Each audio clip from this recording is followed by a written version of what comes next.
שלום לכולם, בסרטון הזה אני אראה לכם כמה קל לשלוח הודעות SMS מתוך המערכת. זה מסך של שליחת הודעת ה-SMS, בפינה הימנית אנחנו נכתוב את תוכן ההודעה. מחר תתקיים מכירה מיוחדת של בגדים בחנות, כל המלאי ב-20% הנחה. אוקיי, כתבתי את הודעת ה-SMS. אחרי שאני כותב הודעת ה-SMS, מומלץ לשנות את מספר הטלפון של השולח. מספר טלפון של השולח זה המספר שיראה הנמען שמקבל את ההודעה. פשוט אתם כאן מכניסים את המספר הטלפון שלכם, או של מספר סלולרי או מספר בזק, מה שתרצו. נניח 03-555-4444. אוקיי.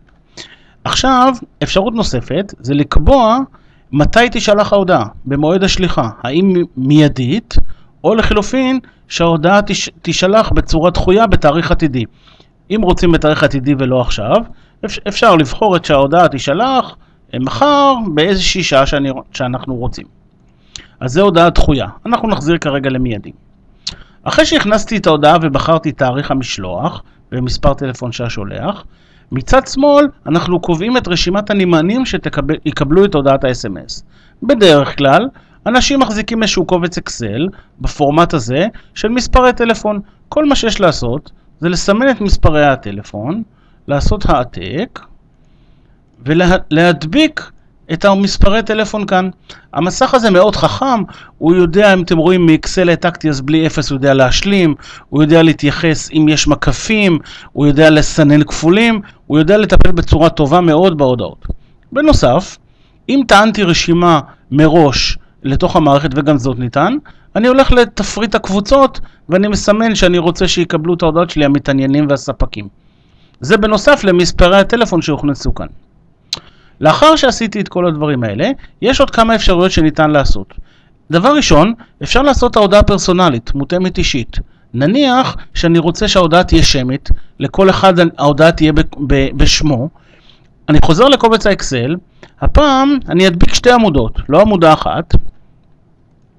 אני אחשים אותם במקום הזה, ואיפה שאני רוצה שהשם ישולב, נניח אני רוצה שהשם יהיה בהתחלה, אני עושה כאן הוספת תוכן פרסונלי.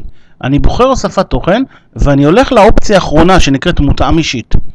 אני בוחר בה, הוא מזהיר אותי שההודעה יכולה להיות ארוכה, כי יכול להיות שמות ארוכים, ואז מה שקורה כאן זה יהיה שם, יוני דוד ציפי, מחר תתקיים מכירה מיוחדת, המערכת עושה את זה בצורה אוטומטית.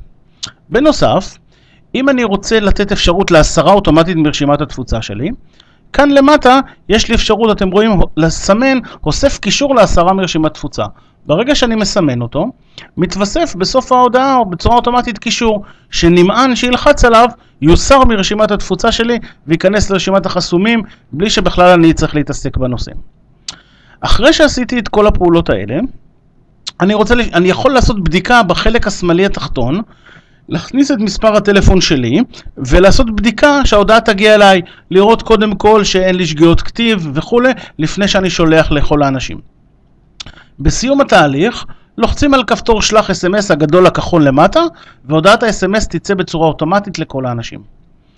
עד כאן בסרטון הזה ראינו איך שולחים הודעת SMS. בסרטונים הבאים אנחנו נראה כיצד מוסיפים דפי נחיתה סלולריים לסרטון, איך בונים אותם. זה אחד מהאפשרויות הנוספות בתוך המערכת. תודה ויום טוב.